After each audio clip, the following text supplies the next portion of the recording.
Foi uma pena eu ter perdido tanta coisa. Eu queria ter te criado, te ensinado de pai para filho. Eu também. Mas tudo bem.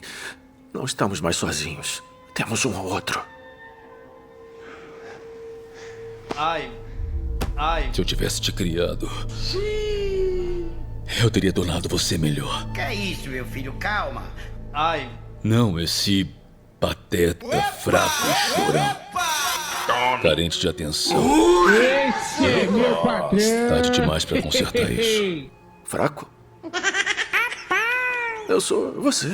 Eu sei. Esse homem é um cavalo. Você é uma puta decepção. Sai do prédio agora! Para, por favor! Pare! Não pode fazer isso! Pare!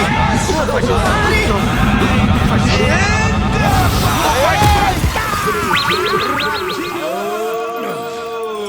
Ryan, volta lá pra cima.